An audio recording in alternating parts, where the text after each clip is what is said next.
Okay.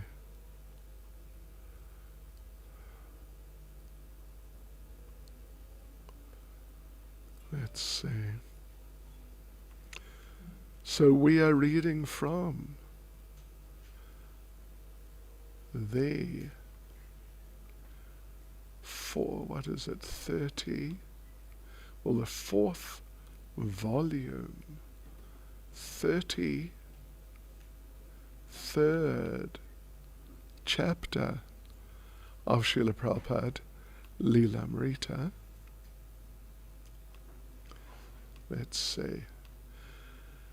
Nama Om Vishnupadaya Krishna Prestaya Bhutale Shrimati Bhakti Vedanta Swaminiti Namane Namaste Saraswati Devi Gauravani Pracharne Nirvishesha Shunyavadi Paschachade Shatarne Sri Krishna Chaitanya Prabhu Nityananda Shri Advaita Gadadha Shivas Adi Gaura Bhaktivinoda Hare Krishna Krishna Krishna Hare Hare Hare Rama Rama Rama Hare Hare Vanchkalpatrubhyascha Kripas Sindhubhya Evacha Patitanam Pavanebhyo Vaishnavebhyo Namo Namah.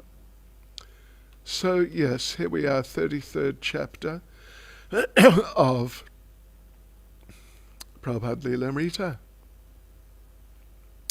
Chapter titled A Lot of Ground to be Covered, and those of you with telephones on, you can't answer this question.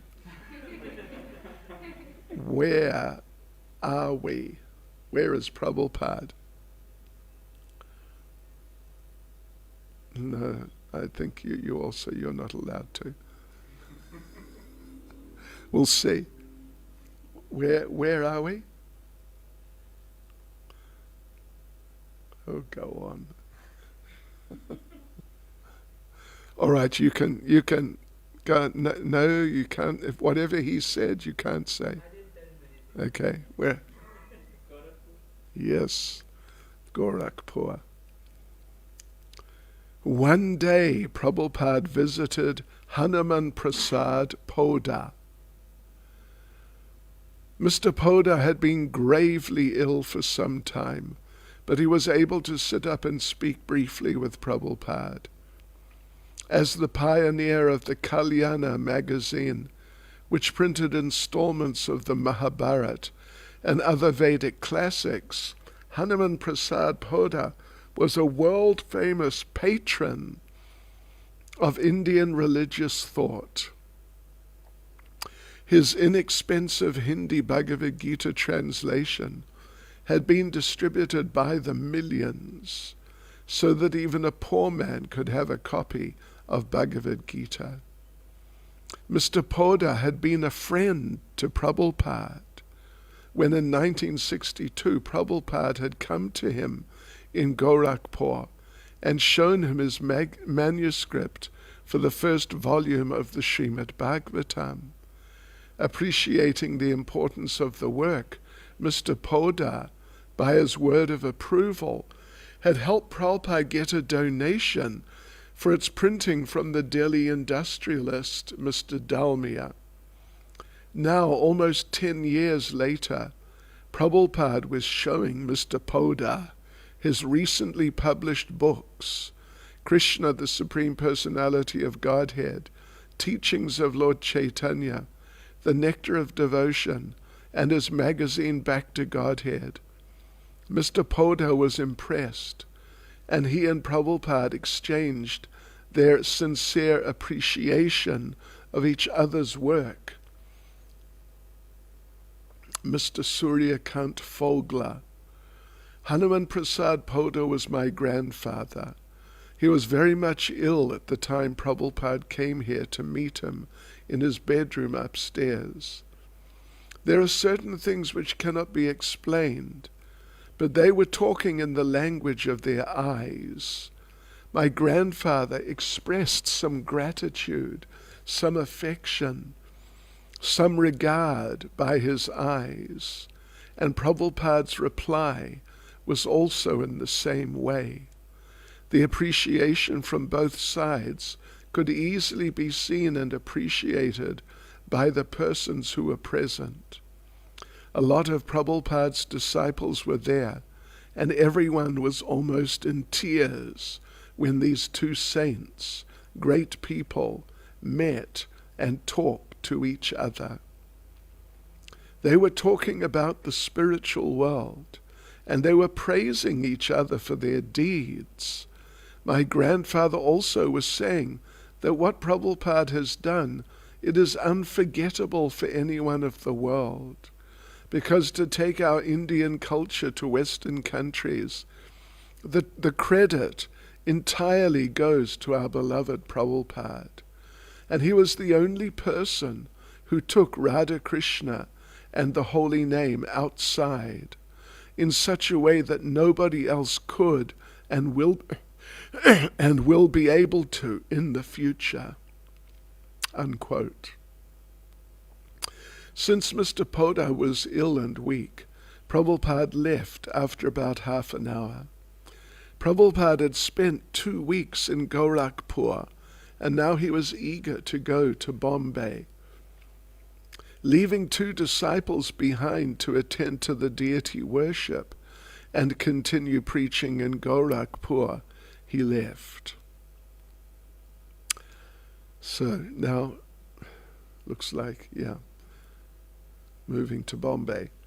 ISKCON's Bombay headquarters was a 4-room flat on the 7th floor of the Akash Ganga building. Rent was nearly 3,000 rupees a month, and the devotees had no guaranteed monthly income.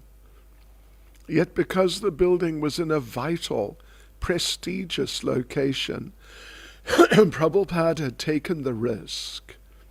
Such a headquarters would be a necessary base for the preaching he wanted to do in Bombay.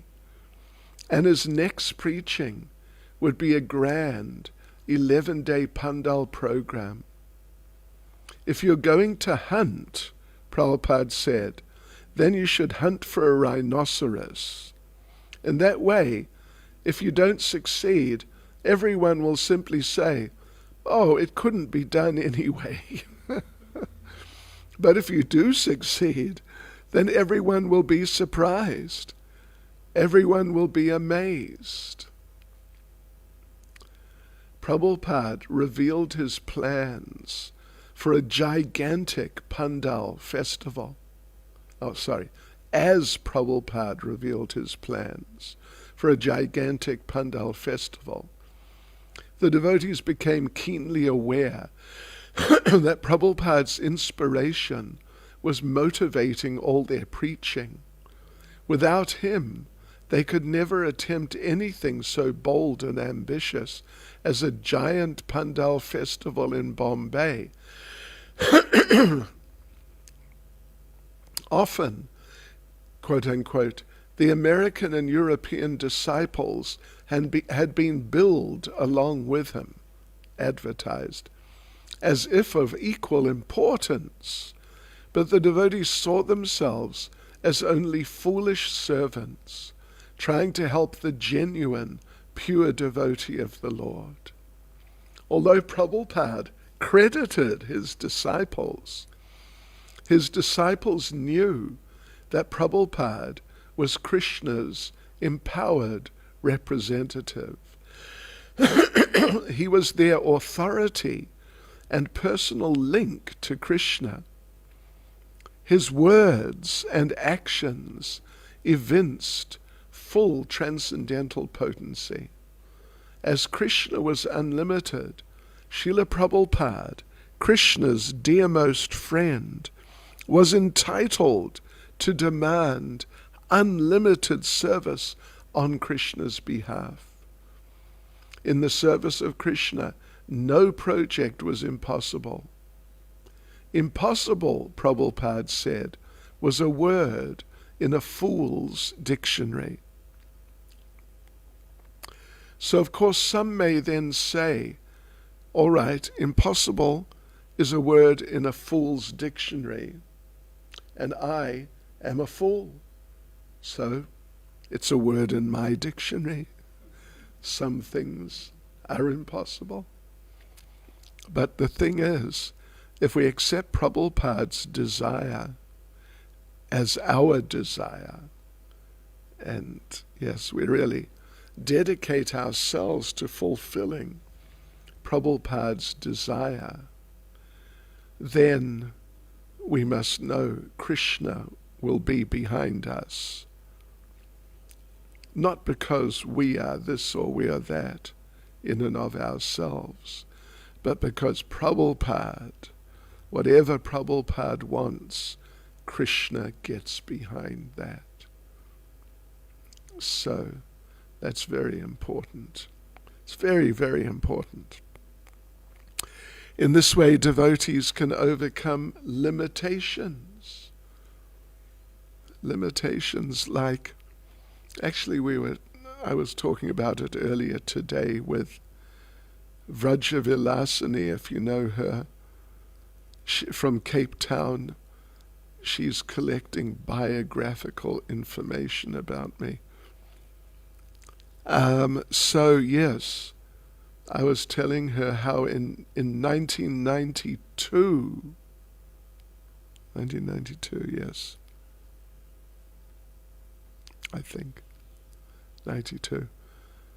I went down to Cape Town at the beginning of the Christmas marathon, and I was preaching to the devotees who were going out, mainly ladies, but there was a few, 3 or 4 maybe, men, otherwise probably 10 ladies or something like that, or maybe even a few more. So I was preaching to them, distribute Prabhupada's books, very good. And they were doing okay. They were doing, by normal standards, well. Means 60, 80, 100 books a day. That's not bad, is it? So, but I told them, they were using the board. You know what the board means? It's a board. It's a board. An A4 clipboard. A clipboard. It has a clip thing on the top and you can put paper in and it's then attached to the board from the top. So they put pictures of our different activities on the board, and this is the board. And then they'd go to the big shopping malls and approach people and just show them the board. That we're doing this, we're doing that, give a donation, and people would donate, practically everyone. And then they just give them a book, small and medium books. Yeah. So I tried to tell them that we mustn't let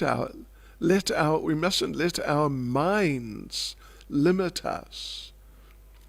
Actually, we can do a lot more than we have ever done and more than we think we could do, if we just open ourselves up to the mercy of Krishna and let Krishna's mercy just flow into our hearts. So I was preaching like that. And so the next day, and then I was going out and visiting them in the shopping malls, all of them, every day. Yeah. So anyway, they really started to embrace that idea. And like the first day after that I introduced that idea, someone did 200 books. And others did, I think everyone did over 100, 150, 180. And then, I kept on preaching like that. And the next day, whoever came first did about, say, 300 books. and everyone else did 200 and something. And then we carried on with that message, and the next day someone did 400 books. And after a few days, a couple of devotees each did 1,000 books. No kidding. And on the biggest day, Rati Manjari, I don't know if, you would know Rati Manjari, yeah. She did 1,800 books. Not bad for one day. With the board makes it easier. So like this, Prabhupada said, impossible is a word in a fool's dictionary. And, sometimes devotees were praying, let me do 100 books. I want to do 100 books. I want to do 100 books. But by Krishna's mercy, they did that day 200 books, more than they wanted to distribute. Yeah, so like this, when you really become transcendental, impossible becomes a word in a fool's dictionary. But as Prabhupada unfolded his plans for the Pandal festival, the devotees doubted. How could they ever raise the money? How could they erect such a huge tent? Where would they get so much food, and who would cook it? Prabhupada seemed amused at their doubts. You're all Americans, he said. So what is the use of being American unless you do something wonderful? That's classic Prabhupada. Really classic Prabhupada. There's another time, I've mentioned it before. Prabhupada was being interviewed in Mayapur by some journalist. And this journalist knew that on the other side of the Ganges, some devotees a few hundred years before thought that they had found Lord Chaitanya's birthplace, but that it was on that side, on the other side, the western side. But then Bhaktivinoda Thakur researched and established that it was actually on the eastern side, and so Prabhupada was building all this whole big project, multi-million-dollar project. So the journalist said, you're spending so much money here, but so many people say the birthplace is on the other side. So what if you're mistaken and you're just wasting your money?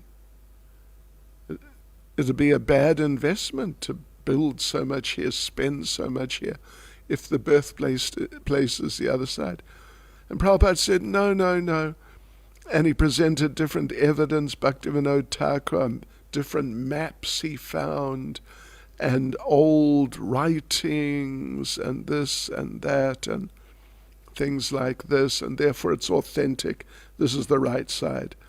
But the man kept on saying, but what if you're wrong and it's on the other side? Then you're making a bad investment. And some of Prabhupada's American disciples were in the room. And Prabhupada pointed to his American disciples. And Prabhupada said, you see these men? They're American.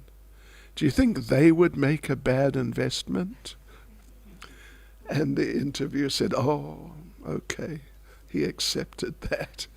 He didn't accept Shastra or Bhaktivinoda Thakur, but the Americans. A Bombay Pandal, Prabhupada said, would be the perfect way to link America's ingenuity with India's spirituality. He gave the example of a blind man and a lame man. Although separately they're helpless, by cooperating, the blind man carrying the lame man on his shoulders and the lame man giving directions, the two can work successfully. America, because of materialism and ignorance of God, was blind, and India, because of foreign invasions, poverty, and misinterpretations of Vedic knowledge, was lame. America had technological advancement and wealth, and India had spiritual knowledge. The job of the Krishna consciousness movement was to combine the two strengths and uplift the world. And one practical application would be the Bombay Pandal Festival. Prabhupada divided the work, assigning Shamsundar to publicity, Tamal Krishna to the Pandal arrangements, Giriraj to fundraising, and Madhu Devisa to the scheduled programs on stage. Catching Prabhupada's spirit of shooting the rhinoceros, Shamsundar organized a massive publicity campaign with giant posters and banners strung across the streets, announcing, His Divine Grace A.C. Bhaktivedanta Swami Prabhupada will speak in English language about the science of God. Prasadam distribution and bhajan distribution will be led, Prasadam distribution and bhajan singing will be led by his American and European bhaktas. Hare Krishna Festival at Cross Maidan, March 25th to April 4th. Giriraj. Srila Prabhupada took Bombay by storm. The whole city was alive with excitement about the Hare Krishna festival. We had banners at all the major intersections in Bombay. We had posters up on all the walls, many posters on every wall, and we had very big advertisements in the newspaper with a beautiful picture of Srila Prabhupada superimposed over a globe, and the words Bhagavat Dharma Discourses, a Hare Krishna festival, world preacher of Bhakti cult, His Divine Grace, A.C. Bhaktivedanta Swami. Day by day the momentum grew more and more, and every day something new was happening. Finally, in the last 2 days, we got a huge billboard at Victoria train station, the busiest intersection of downtown Bombay. By then, everyone knew so much about the festival and where it was going to be, and everything, that all this billboard said was, Hare Krishna, in huge letters. So you must know, Bombay, Mumbai now, Bombay, it's not like Durban. It's not like Joburg. It's packed out with millions, multiple millions of people. Oh yeah, all on top of each other. By then, everyone knew. So just these 2 words, Hare Krishna, was enough. Then, Shamsundar had arranged for a big helium-filled balloon that was attached to a very long rope at the Cross Maidan site. That balloon just hovered over the city, and there was a streamer attached to the balloon saying, Hare Krishna Festival. It was real American ingenuity, flair, and dynamism, unquote. Inspired by Shamsundar's lead and taking up a spirit of competition. The other devotees worked at their projects with great enthusiasm. When Prabhupada called a meeting of the local ISKCON Life members and supporters, the turnout was disappointing. Only about a dozen. And even those, on hearing the proportions of Prabhupada's plan, became hesitant. The festival would cost more than 100,000 rupees. Although some life members doubted whether the devotees could actually execute such a large production, a handful of stalwarts, Sadaji Watlal, Chandulal Baal, Kartikeya Mahadevya, Kailash Seksarya, Ramchand Chabriya, G.D. Somani and others vowed they would do their best to help raise the funds. Prabhupada remained actively involved, and he warned his disciples to be wary of cheaters during their business transactions. Every night the devotees would report to him, and he would ask about many details. He wanted the best location, the best work, and the best price.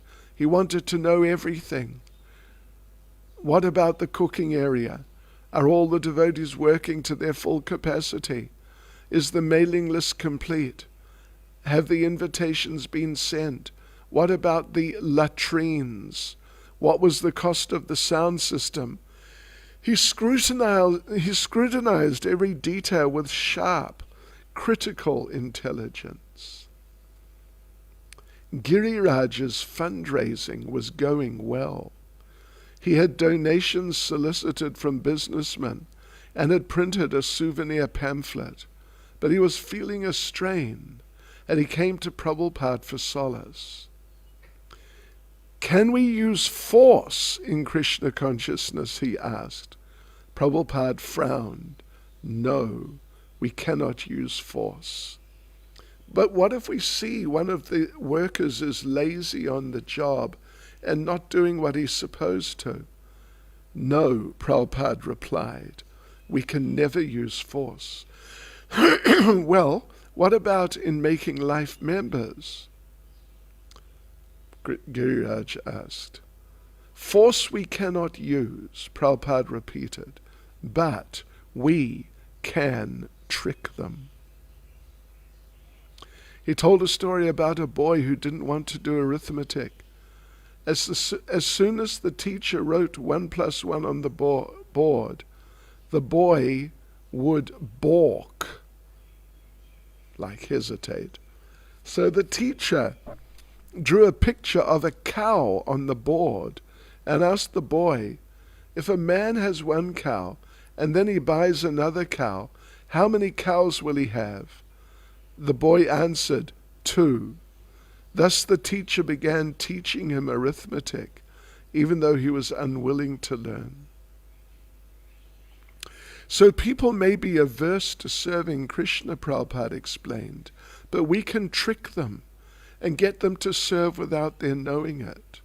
But we can never force. These people are all businessmen. They're always calculating profit and loss, but they're also pious, and they want to go to Krishna. So you have to convince them that by giving this money, they will gain so much by coming closer to Krishna, and that is the truth. When they're convinced, then they will give. Excuse me. Okay. Let's just see. Prabhupada had ordered from Jaipur 2 sets of large white marble deities paid for by a devotion from Adi Birla. 1 set was to be installed in the Bombay temple, and the other worshipped at the Pandal, and later sent to one of the temples in the west. But the devotees were anxious that the deities be finished and shipped on time. And there were other sources of anxiety, right up until the very day of the festival. Pandal construction, prasadam distribution, seating arrangements, sound systems, whether these things would be ready on time and whether there'd be enough money remained uncertain. But under Prabhupada's direction, the devotees worked steadily with firm faith in Krishna. And all turned out successful, with 10,000 people attending the first day, and 20,000 that night.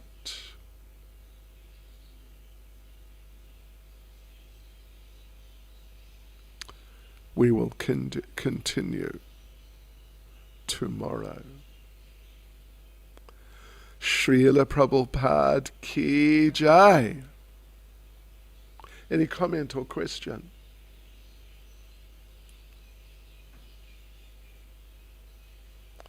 Srila Prabhupada ki jai.